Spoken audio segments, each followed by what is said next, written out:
اب اگلے مرحلے میں اسی طرح کی ایک مثال ہمارے بھائی محسن جناب ابصار عالم صاحب کی ہے۔ ابصار عالم صاحب نے ایک ولاگ کیا، تقریباً 34 منٹ کا وہ ہے اور سننے کے لائق۔ ابصار عالم صاحب کے اس ولاگ میں کوئی ایسی نئی بات نہیں ہے جو خاکسار نے پچھلے کم از کم 1 سال میں اپنے مختلف ولاگز کے اندر نہ کی ہو، لیکن میں ٹکڑوں میں کرتا ہوں۔ میں پائن ماڑا آدمی ہے اور اپنی ریٹائرمنٹ کی عمر پوری ہو گئی ہے، ٹھیک ہے۔ کسی سرکاری محکمے میں نوکر ہوتے تو سرکار نے کہنا تھا جی تھینک یو ویری مچ، گھر جائیں۔ تو اب ہم ایکسٹینشن پہ چل رہے ہیں، ٹھیک ہے نا، اس کی طرف سے ایکسٹینشن جتنی کی ملی ہوئی اس پہ چل رہے ہیں۔ ابصار صاحب ساڑھے نال کو 4 مہینے وڈے ہی ہون گے، چھوٹے نہیں نے۔ ابصار صاحب جو ہیں وہ جو میں باتیں مختلف ولاگز میں کرتا رہا ہوں وہ انہوں نے اکٹھی کر کے ایک 34 منٹ کے ولاگ میں کر دی ہیں، اور انہوں نے حافظ سید جنرل عاصم منیر شاہ صاحب کو مخاطب کر کے کہا ہے کہ بھائن تانوں گال کیوں پہ رہی۔ اس وقت کی وفاقی کابینہ کا ایک وزیر کہتا ہے کہ یہ جو للی ہے، میں ایک اعلیٰ عسکری عہدیدار کو جب اس کے گھر ملنے گیا تو یہ اتھے بیٹھا ہوا سی، اور وہ عسکری عہدیدار کا کام ہے کہ وہ میڈیا کو گائیڈ کرے۔ تو انہوں نے کہا کہ میرے تو پاؤں کے نیچے سے زمین نکل گئی کہ یہ جب ہمیں باہر نکل کے گالیاں بکتا ہے یا مریم نواز شریف یا نواز شریف کا مذاق اڑاتا ہے تو ان کے کہنے پہ اڑاتا ہے۔ چلیں اس کو چھوڑ دیں، یہ جنہوں نے اس کو گھر میں یا دفتر میں مدعو کر کے میرے سامنے بٹھایا ہوا ہے، تو کیا یہ اس کو روک نہیں سکتے کہ یار تو ساڑھے چلو تو مریم نواز شریف سے یا نواز شریف سے یا شہباز شریف کو گالیاں بکتا رہے، تو قاضی فائز عیسیٰ کو گالیاں بکتا رہے، تو رضی زادہ کو بھونکتا رہے اس کے اوپر، لیکن یار یہ تو کم از کم حافظ صاحب کو دی جان چھوڑ دے۔ حافظ صاحب کی، یہ ابصار عالم صاحب کا بات یہاں سے، حافظ صاحب کی مجھے یہ کہنے کی اجازت دیجیے، مبلغ اوقات یہ ہے کہ اتنی بڑی بڑی اچیومنٹ کی ہیں، اور اچیومنٹ کتنی بڑی تھی، امریکہ کے صدر نے خصوصی طور پہ آؤٹ آف وے جا کے 2 دفعہ سے زیادہ وائٹ ہاؤس میں بلایا، دعوت دی، باقاعدہ عزت دی، اور ان کی خواہش کے بغیر یہ عزت دی گئی اور انہیں ان کا اعتراف کیا گیا۔ کل ایک انڈین ٹی وی پہ کہا جا رہا تھا کہ 67ویں مرتبہ 67th ٹائم اس نے کہا ہے کہ 8 beautiful wonderful brand new plane was shot down, ٹھیک ہے، اور وہ 67ویں مرتبہ، میری گنتی تے نہ جانا، انڈین کہہ رہے ہیں کہ 67ویں مرتبہ اس نے کہا ہے، ہماری شکست کا ذکر کیا، انڈین کہہ رہے تھے اپنے ٹی وی چینلز کے اوپر بیٹھ کے، اور جناب ٹرمپ باز ہی نہیں آ رہا۔ جب بھارت کی شکست کی بات کی جاتی ہے تو اس میں سے جو ہیرو برآمد ہوتا ہے اس کا نام حافظ سید عاصم منیر ہے، اور حافظ سید عاصم منیر شاہ صاحب کو گالی پڑ رہی ہے اسلام آباد میں بیٹھے ہوئے ایک چمونے سے، ٹھیک ہے، اور چمونے سے گالی اس لیے پڑ رہی ہے، اور وہ گالی کی پوری برگیڈ لے کے چلتا ہے، بیرون ملک بھی اور اندرون ملک بھی، اس لیے چلتا ہے کہ وہ حافظ صاحب کے 4تھی 5ویں لیول کے ایک سب آرڈینیٹ کا یار ہے یا اس کا ایجنٹ ہے یا اس کا وہ ہے۔ یہ بات میں نہیں کہہ رہا، یہ ابصار عالم صاحب نے اپنے ولاگ کے اندر کہی ہے، نام انہوں نے بھی نہیں لیا، نام میں بھی نہیں لیا، سمجھ تسی گئے ہو، ہے نا؟ تو یہ انہوں نے سوال اٹھایا۔ اب یہ سوال اٹھایا اور حافظ صاحب کو مخاطب کر کے کہا کہ جناب آپ نے لیبیا میں ون کی کانٹریکٹ، مطلب کہ پاسبلٹی ظاہر ہے، انہوں نے یہ نہیں کہنا سی بریف کیس دے $4.5 ارب میں لے آئیو تو جا کے تیارے بھیج دینا، ظاہر ہے ڈیل میں چور ہوگی، ان کی پوری فوج کھڑی کرنی۔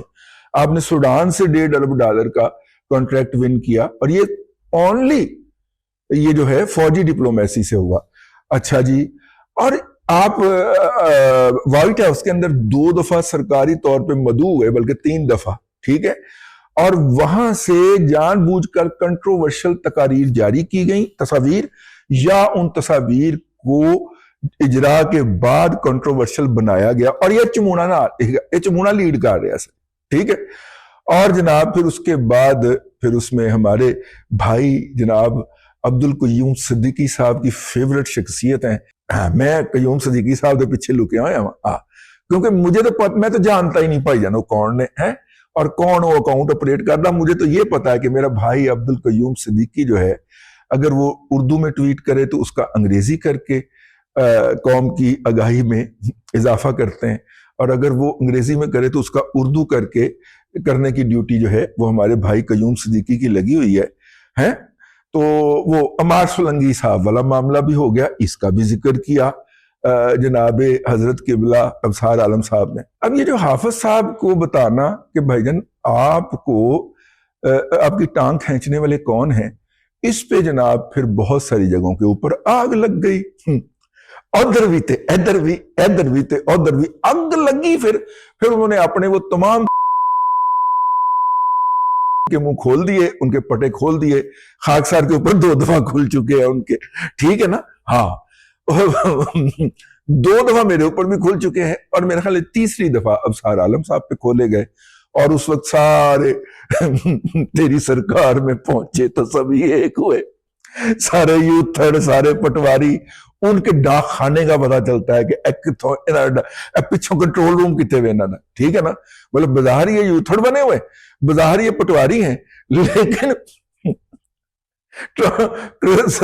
تنخواہ کیڑے اکاؤنٹ جو ٹرانسفر ہوتی ہے۔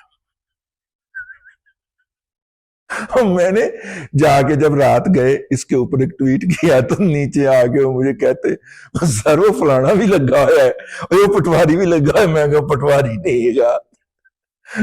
وہ جتوں دا ہے گا اتوں دے کہن تے لگا ہے، ٹھیک ہے نا، آہو فلانا یوتھڑ بھی لگا ہے تو فلانا پٹواری بھی لگا، سارے ایک ہی، اور دونوں فریق ہیں ایک ہی گل کرن دے نے، ابصار عالم دے خلاف دونوں ایک نے۔ میں جب یہ کہوں گا کہ رضوان رضی کے خلاف دونوں ایک ہے تو مانتے نہیں تھے، ٹھیک ہے نا، ہاں ابصار عالم کے خلاف دونوں ایک، اور وجہ اس کی یہ ہے کہ ظاہر ہے میں اپنا کیریئر شروع کیا، کیریئر کی ابتدا میں کچھ جونیئر افسروں سے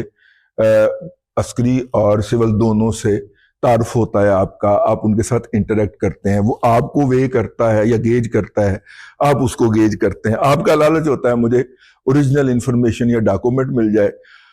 اس کا لالچ ہوتا ہے کہ میرے محکمے کے بارے میں یہ کوئی غلط بات نہ کر دے، تو دونوں کا ایک ہوتا ہے، یہ یہاں تک رہے تو پیشہ ورانہ تعلق ہوتا ہے، اس سے آگے اگر بڑھے تو پھر یہ ایک ذاتی تعلق بن جاتا ہے۔ ہمارے ہاں بیشتر جو سینئر جرنلسٹ ہیں ان کو یہ ایڈوانٹیج ہوتا ہے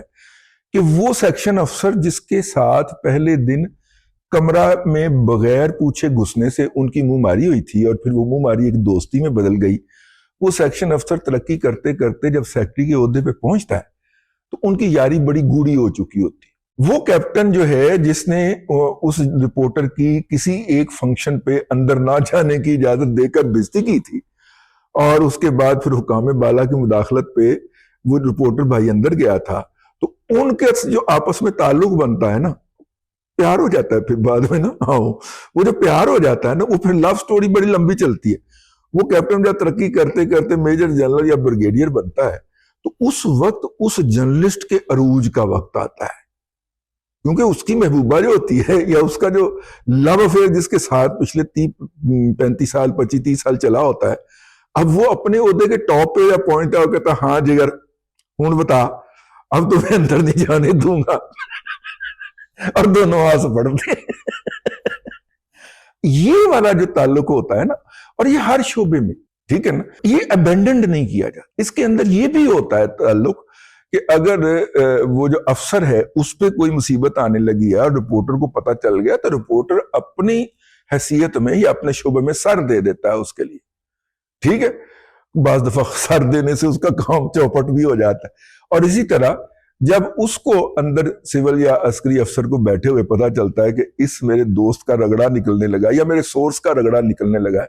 تو اتنا کہ پھر وہ ضرور لحاظ کرتا ہے کہ اسے کہہ دے کہ یار ادھر ادھر ہو جا، ٹھیک ہے، آپ کے بارے میں میرے پاس اچھی خبر نہیں ہے، آپ ایسا کریں نا، دبئی کا چکر والا نہیں لگاتے، آپ کو 3 ہفتے کا چکر لگائے معاملات سیٹل ڈاؤن ہو جائیں گے، اس طرح کا وہ فیور کر دیتا ہے، اور یہ ایک انسانی رویہ ہوتا ہے۔ اب دیکھیے ایک صاحب نے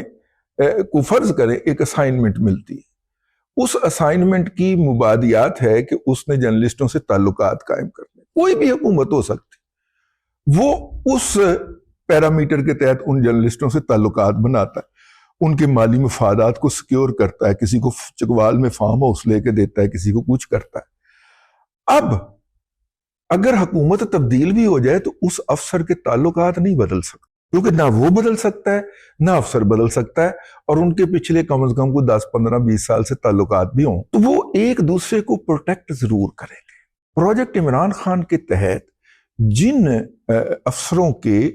جرنلسٹوں کے ساتھ تعلقات ہوئے تھے، ان افسروں نے اپنی ریجمنٹ نہیں بدلی، اپنے دوست نہیں بدلے۔ اب وہ انہی دوستوں کے ذریعے چاہتے ہیں کہ مریم نواز شریف کا یا شہباز شریف کا بیانیہ بنے، تو بھائی جان یہ نہیں ہو سکتا، ٹھیک ہے نا؟ اگر آپ جو لگائیں گے تو گندم نہیں اگے گی، مکئی کا بیج پھینکا ہوا ہوگا آپ نے تو جوار اور باجرہ نہیں اگے گا، مکئی ہی اگے گی۔ وہ جو آپ کے دوست بن گئے ان 10-15 سالوں کے اندر، ان کی ذمہ داری فیض حمید کے حق میں بیانیہ بنانا تھی، عمران خان کے حق میں بیانیہ بنانا تھی، ٹھیک ہے؟ ان کی ذمہ داری نواز شریف کے حق میں یا مریم کے حق میں یا شہباز شریف کے حق میں بیانیہ بنانا نہیں تھی، نہیں بنا سکیں گے۔ کوشش کے باوجود بھی، اپنی تنخواہ حلال کرنے کے باوجود بھی نہیں بنا سکے۔ تو یہی وجہ ہے کہ اس وقت ادارے اربوں روپیہ خرچ کر کے نہ حافظ سید عاصم منیر شاہ صاحب کے حق میں کوئی بیانیہ بنوا سکیں، اور سیاسی قیادت کو تو ویسے ہی بھول جائے نا، یہ تو ان کی طرف اجازت کے لیے دیکھ رہی ہوتی ہے۔ تو انہوں نے بیچاروں نے کیا بیانیہ بنانا؟ جنہوں نے پہلا بیانیہ بنایا تھا انہوں نے اس کو نلیفائی کرنا تھا۔ بات یہاں پہ بھی نواز شریف کی ہی صحیح نکلنی کہ تمہیں نے درد دیا، تم ہی دعا دینا، یہ جو تم مصیبت لے کے آئے ہو اسے تم خود سنبھالو۔ وہ اجے تک بابا جاتی عمرہ اے ہی کہن دے، اے آپ کا ڈالا ہوا گند ہے، آپ صاف کریں، ٹھیک ہے نا؟ ہاں، تو یہ گند اس وقت تک صاف نہیں ہوگا جب تک کہ کچھ لوگ جو ہیں ان کو محکمانہ تقرریوں کے نام کے اوپر انہی عہدوں پہ براجمان رکھا جائے گا، تب تک یہ بیانیہ نہیں بنے گا۔ یہی رونا تھا جناب ابصار عالم کا، یہ خیالات میرے نہیں تھے، میں نے صرف اس کو وضاحت کی ہے۔ شاعر کہتا ہے کہہ کے کہ شاعر نے یعنی کہ ابصار عالم نے اپنے ولاگ کے اندر کیا رونا رویا ہے، حافظ صاحب کو مخاطب کر کے یہ رونا رویا ہے، ٹھیک ہے؟ خاکسار یہ رونا جو ہے پچھلے کم از کم 1.5-2 سال سے رو رہے، ٹھیک ہے؟ اور اب تو خیر میں تو امید ختم کر بیٹھا ہوا ہوں، بس یہ ایسے ہی چلنا ہے، ٹھیک ہے نا؟ جو سچ ہے وہ ہے، بول سکیں گے تو بول دیں گے، ولاگ کے اوپر کسی کا فون آ جائے گا، ولاگ ہٹا دیں گے، ٹھیک ہے؟ نہیں آئے گا، آپ بھی انجوائے کیجئے، میں بھی انجوائے کرتا ہوں۔ ویسے یار جاتے جاتے میں نے کہنا تھا کہ 3 لاکھ تو پورے ہو گئے ہیں، لیکن سبسکرپشن کرنے میں کوئی حرج نہیں ہے۔ اور دوسرا ہمارا ایک گروپ ہے واٹس ایپ کا، اس کے نیچے آ رہا ہوگا، اس کو بھی جوائن کر لیں۔ سم ٹائم آپ کے پاس نہیں پہنچتا تو اس گروپ میں ضرور شیئر ہوتا ہے سیم ڈے، تو تاکہ آپ تک یہ پہنچتا رہے۔ بہت سارے لوگ، میں دن کے اندر کم از کم 3 یا 2 ولاگ کرتا ہوں، اور بیشتر لوگ جو ملتے ہیں انہوں نے ایک دن کا ایک ولاگ دیکھا ہوتا ہے۔ تو آپ کے ساتھ پاس سب کے سب فریش فرام دا اوون پہنچیں، اس کے لیے ضروری ہے کہ آپ اس واٹس ایپ گروپ کو جوائن کریں۔ اس کی اہمیت کا اندازہ آپ یوں کر لیں کہ پی ٹی آئی کے پاس جو ہے، جو میجر سٹرینگتھ ہے وہ اس کے واٹس ایپ گروپ ہے۔ ایک پی ایم ایل این کے سوشل میڈیا میں صاحب ہوتے تھے، ان کے پاس انہوں نے پی ایم ایل این کے واوا سارے واٹس ایپ گروپ بنا لے، اب اسی بات پہ نوکری کرتے ہیں کہ میں آپ کا کنٹینٹ ان گروپوں میں شیئر کروں گا۔ تو واٹس ایپ گروپ ذرا بڑا کر لئیے، میرا خیال ہے کہ 1500-2000 لوگ ہوئے ہیں۔ جس دن ان کے اندر لاکھ لوگ ہو گئے ہمیں کوئی پکڑ ہی نہیں سکے گا، ٹھیک ہے؟ اب تک کے لیے اتنا ہی، اگلے ولاگ کے اندر پھر حاضری ہوگی۔ اللہ تبارک و تعالیٰ آپ کو آسانیاں عطا کرے اور آسانیاں خلق خدا میں تقسیم کرنے کی توفیق عطا کرے۔